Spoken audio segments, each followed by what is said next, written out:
दोस्तों आज की वीडियो में हम लोग बात करेंगे अपवाह तंत्र के बारे में।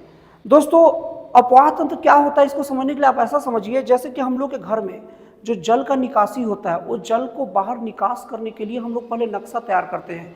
हम लोग एक रूपरेखा तैयार करते हैं कि घर का ड्रेनेज सिस्टम कैसा होगा ताकि हम लोग का घर जो नहाने धोने का जो भी पानी होता है वो आराम से नाली में चला जाए। उसी तरीके से दोस्तों जो प्रकृति होती है वो वर्षा का जल को समुद्र तक पहुंचाने के लिए एक स्वनिर्मित एक ड्रेनेज सिस्टम तैयार कर लेती है जिससे वर्षा का जल सीधे समुद्र में चल जाए और जल भराव की स्थिति न हो। दोस्तों इसी ड्रेनेज सिस्टम को हम लोग अपवाह तंत्र कहते हैं। दोस्तों हम लोग अपवाह तंत्र के बारे में आगे चर्चा करें उसके पहले कुछ महत्वपूर्ण जानकारियां ले लें जो आगे बहुत ज्यादा काम आएगा। सबसे पहले हम लोग नदी बेसिन समझ लेते हैं। दोस्तों नदी बेसिन उसको कहते हैं कि नदी जिस क्षेत्र से बहती है जितने क्षेत्र का जल अपने अंदर ग्रहण करती है वो सब नदी बेसिन के अंतर्गत आ जाते हैं। जैसे एग्जांपल के तौर पर गंगा नदी बह रही है, गंगा नदी पटना शहर से बह रही है, गंगा नदी इलाहाबाद से बह रही है, बनारस से बह रही है, तो बनारस ये सब जिले का या उस क्षेत्र का जितना जल गंगा नदी में बह के आ रहा है चाहे नदी नाले कोई भी तरीके से वो सारा का सारा इलाका वो नदी बेसिन के अंतर्गत आ जाएगा। और दोस्तों अगर कोई सहायक नदी है तो सहायक नदी का बेसिन भी प्रमुख नदी का बेसिन में ही गिना जाता है। इसके बाद दोस्तों हम लोग अगला चर्चा करते हैं डेल्टा। दोस्तों ये सब चीज अच्छे से नोट करके रखिएगा। डेल्टा का मतलब क्या होता है? दोस्तों डेल्टा का मतलब ये होता है कि नदी जब समुद्र में गिरती है ना तो सीधे नहीं गिरती है, सबसे पहले कई भागों में बंट जाती है और वो अलग अलग भागों को बंटने के बाद जितने क्षेत्र में वो अलग अलग भागों में बंटती है उसी क्षेत्र को क्या हम बोलते हैं? डेल्टा। इसका सबसे अच्छा उदाहरण है सुंदरवन का डेल्टा जो विश्व का सबसे बड़ा डेल्टा है। दोस्तों पॉइंट शुड बी नोटेड, अक्सर कॉम्पिटिटिव एग्जाम में आता है कि विश्व का सबसे बड़ा डेल्टा कौन सा है? वो सुंदरवन डेल्टा है जो गंगा और ब्रह्मपुत्र नदी समुद्र से गिरने के पहले आपस में एक साथ मिलते हैं और वो बांग्लादेश में उस समुद्र में गिरने के पहले कई भागों में बंट जाते हैं और वहीं पर जो डेल्टा का निर्माण होता है अलग अलग नदी धाराओं से उसी को क्या बोलते हैं? सुंदरवन डेल्टा। अब तीसरा काम का चीज सुन लीजिए, एक्सचुअरी। एक्सचुअरी और डेल्टा का जस्ट उल्टा चीज होता है। मतलब देखिए ज्यादातर नदी समुद्र में गिरने से पहले वो कई भागों में बढ़ जाते हैं। जैसे मैंने आपको बताया जैसे एक गंगा नदी, कृष्णा, कावेरी, गोदावरी सब ये चीज करती है, लेकिन कुछ कुछ नदियां होती है ना जो बढ़ती नहीं है, सीधे समुद्र में गिरती है। तो ऐसी कोई भी नदी जो समुद्र में गिरने के पहले अपनी धाराओं में न बटे सीधे समुद्र में मिल जाए उसको क्या बोलते हैं? एक्सचुअरी। और इसका सबसे बड़ा एग्जांपल क्या है? नर्मदा और ताप्ती नदी। दोस्तों पॉइंट शुड बी नोटेड, ये भी पूछ सकता है कि कौन सा नदी देश में एक्सचुअरी बनाती है? वो क्या है? नर्मदा और ताप्ती। और दोस्तों हिंट के लिए जान लीजिए जो नदी ज्यादातर नदी जो पूरब की ओर गिरती है वो डेल्टा बनाती है और जो नदी पश्चिम की ओर समुद्र में मिलती है वो एक्सचुअरी बनाती है। इससे कई चीजें आपका क्लियर हो गया। नर्मदा और ताप्ती दोनों एक्सचुअरी बनाती है और मैंने बताया पश्चिम की ओर गिरने वाली नदी एक्सचुअरी बनाती है। तो ये भी आपका जीके कवर हो सकता है कि पश्चिम की ओर समुद्र से कौन नदी गिरती है समुद्र में या मिलती है, आप बता सकते हैं ताप्ती और नर्मदा। अब बाकी आप लोग कृष्णा, कावेरी, महानदी, गंगा ये सब के सब पूरब की ओर से समुद्र में मिलती है। तो दोस्तों अब हम लोग बात करते हैं अपवाह तंत्र के बारे में। अभी सब चीजें काम आएगी अभी आपको। तो अपवाह तंत्र है तो हमारे देश का अपवाह तंत्र मुख्यतः दो भागों में बांटा गया है। पहला हिमालय की नदियों द्वारा बनाया गया अपवाह तंत्र और दूसरा प्रायद्वीपीय भारत द्वारा बनाया गया अपवाह तंत्र। दोस्तों हिमालय के द्वारा बनाए गए अपवाह तंत्र में मुख्यतः तीन नदी अपवाह तंत्र आते हैं। पहला गंगा, दूसरा ब्रह्मपुत्र और तीसरा सिंधु नदी। दोस्तों अगर गंगा नदी का अपवाह तंत्र के बारे में बात करें तो गंगा नदी का अपवाह तंत्र मुख्यतः उत्तर पूर्व भारत के मैदानों में फैला हुआ है। दोस्तों गंगा नदी का सबसे पहले उद्गम स्थान जान लें।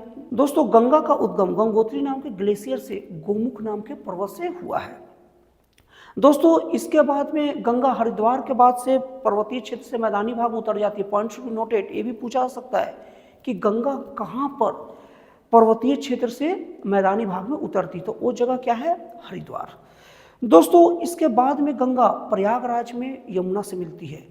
इस तरीके से यमुना गंगा की सहायक नदी है। और दोस्तों याद रखिएगा यमुना गंगा की सबसे बड़ी सहायक नदी है, क्वेश्चन अक्सर एग्जाम में आता है। और ये भी कि भारत में सबसे बड़ी सहायक नदी कौन सी है, तो वह क्या है?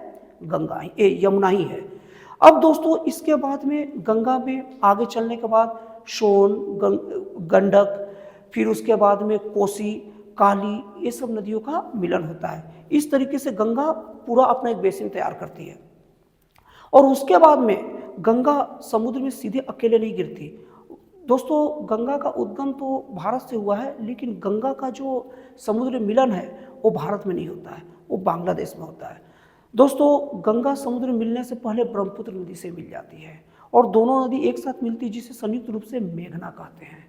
और दोस्तों, उसके बाद में समुद्र में गिरने से पहले ये बहुत सारी भागों में बट जाती है। अभी थोड़ा देर पहले क्या बताया था मैं आपको, नदी समुद्र में गिरने से पहले बहुत सारे भागों में बट जाती है, उसी को क्या बोलते हैं? डेल्टा बोलते हैं। तो इस तरीके से डेल्टा का निर्माण होता है और यही डेल्टा सुंदरवन डेल्टा कहलाता है, जो विश्व का सबसे बड़ा डेल्टा है। ये बहुत काम का चीज़ है, अक्सर एग्जाम में पूछता है। तो दोस्तों, सुंदरवन जो डेल्टा है विश्व का सबसे बड़ा डेल्टा, और कौन सी नदी से बना है? गंगा और ब्रह्मपुत्र, जिसे मेघना के नाम से भी आप लोग समझ सकते हैं। तो दोस्तों, इस तरीके से गंगा का उद्गम कहाँ से हुआ आप समझ गए, और गंगा का समुद्र मिलन कहाँ से हुआ। तो इस तरीके से जो गंगा नदी का अपवाह तंत्र कंप्लीट होता है। दोस्तों, कुछ ऐसे गंगा के संगम है जो हमारे कॉम्पिटिटिव एग्जाम के लिहाज से बहुत ज़्यादा जरूरी है। तो सबसे पहले अलकनंदा और भागीरथी का संगम को क्या बोलते हैं? देवप्रयाग बोलते हैं।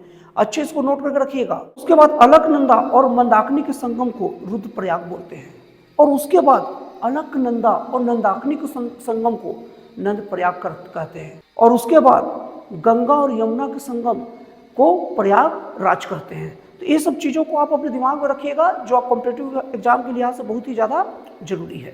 दोस्तों, इसके बाद आते हैं ब्रह्मपुत्र नदी अपवाह तंत्र। दोस्तों, ब्रह्मपुत्र नदी का उद्गम स्थल देखा जाए तो वो है मानसरोवर और झील तिब्बत के पठार से। दोस्तों, इस नदी की लंबाई है 2880 किलोमीटर और ये नदी का विस्तार भारत, चीन और बांग्लादेश है। दोस्तों, इस ब्रह्मपुत्र नदी से एग्जाम में आने वाले क्वेश्चन प्रमुख ये होते हैं कि ब्रह्मपुत्र नदी को चीन में या तिब्बत में सांगपो नदी के नाम से जाना जाता है। Point should be noted, Brahmaputra नदी को तिब्बत में सांगपो के नाम से जाना जाता है। उसके बाद अरुणाचल प्रदेश में दिहांग के नाम से जाना जाता है और भारत में ब्रह्मपुत्र के नाम से जाना जाता है। दोस्तों, ब्रह्मपुत्र नदी में एक माजुली द्वीप है जो विश्व का सबसे बड़ा द्वीप है, नदी द्वीप। दोस्तों, पॉइंट शुड बी नोटेड, विश्व का सबसे बड़ा नदी द्वीप माजुली द्वीप ब्रह्मपुत्र नदी में ही स्थित है। ज्यादा जल ग्रहण क्षेत्र ब्रह्मपुत्र नदी का ही है, और अगर इसकी लंबाई की बात की जाए तो इसकी लंबाई 2880 किलोमीटर है। दोस्तों, आप एक चीज ध्यान में रखिएगा, अगर भारत के क्षेत्र में बढ़ने वाली नदी की बात की जाए तो सबसे लंबी नदी गंगा नदी होगी, लेकिन अगर कुल लंबाई के हिसाब से प्रश्न आए, कुल लंबाई बोले तो सबसे लंबी नदी क्या होगी? ब्रह्मपुत्र नदी होगी। और दोस्तों, जैसे मैं पहले बताया था कि गंगा नदी समुद्र में गिरने से पहले ब्रह्मपुत्र से मिल जाती है और डेल्टा बनाती है, उसी तरीके से ब्रह्मपुत्र नदी भी समुद्र में गिरने से पहले वही गंगा नदी से मिलकर डेल्टा बनाती है। दोस्तों, अगर सुंदरवन डेल्टा कौन सी नदी बनाती है पूछा जाए तो गंगा और ब्रह्मपुत्र दोनों होगा। जनरली गंगा का ही नाम देता है, लेकिन अगर ब्रह्मपुत्र का भी नाम आए तो कंफ्यूज मत होइएगा। और अगर ऐसा ऑप्शन आ जाए कि गंगा और ब्रह्मपुत्र दोनों एक साथ है तो दोनों को एक साथ आप टिक कीजिएगा, आप उसको चूज कीजिएगा। दोस्तों, उसके बाद आते हैं सिंधु नदी अपवाह तंत्र। दोस्तों, सिंधु नदी का उद्गम स्थल देखा जाए तो वो है मानसरोवर झील और तिब्बत का पठार। दोस्तों, ध्यान दीजिएगा, मानसरोवर झील इतना प्रमुख झील है जहां से इतनी विशाल भारत की दो बड़ी बड़ी नदियों का उद्गम स्थल है। एक ब्रह्मपुत्र नदी का उद्गम स्थल भी मानसरोवर झील ही है और सिंधु नदी का उद्गम स्थल भी मानसरोवर झील ही है। दोस्तों, सिंधु नदी की लंबाई की बात करें तो इसकी लंबाई 2900 किलोमीटर है और वो कराची के पास समुद्र तट में मिलती है। और दोस्तों, इसकी जो सहायक नदी है ना, वो हमारे कॉम्पिटिटिव एग्जाम के हिसाब से बड़ी काम की है। अगर झेलम नदी की बात की जाए तो झेलम नदी के किनारे श्रीनगर शहर बसा है। दोस्तों, पॉइंट शुड बी नोटेड, अक्सर पूछता है एग्जामिनेशन में कि श्रीनगर कौन सी नदी के किनारे बसा है, वो क्या है? झेलम नदी किनारे श्रीनगर बसा है। और दोस्तों, इसके आगे मैं आप लोग को बता दूं कि किशन गंगा परियोजना या उड़ी परियोजना झेलम नदी के ऊपर ही स्थित है।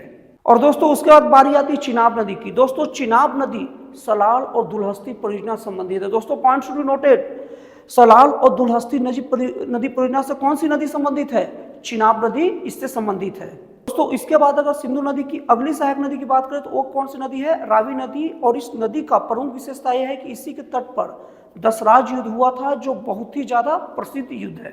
दोस्तों, इसके बाद सिंधु नदी की प्रमुख सहायक नदियों में व्यास नदी शामिल है और इस नदी की खासियत है कि पोंग बांध और महाराणा प्रताप सागर बांध इसी नदी पर स्थित है। और इसके बाद अगर बात करते हैं सतलज नदी की, जो सिंधु नदी की प्रमुख सहायक नदी है और इसका प्रमुख है, तो इसका प्रमुख है सलाल दुलहस्ती परियोजना, इस नदी की प्रमुख विशेषता है। दोस्तों, इसके बाद बात करें अगर सिंधु नदी की प्रमुख सहायक नदी की तो वो है सतलज नदी और इस नदी की प्रमुख विशेषता है नाफ्ता झाकड़ी परियोजना और भाखड़ा नांगल परियोजना। ये सब चीज़ों को दिमाग में रखिएगा।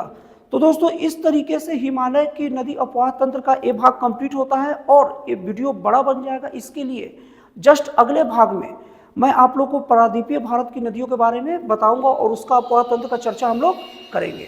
तो दोस्तों फिर मिलते हैं अगले वीडियो को नए एक जन कल्याणकारी और एक राष्ट्रवाद प्रेरित नए विचारों के साथ।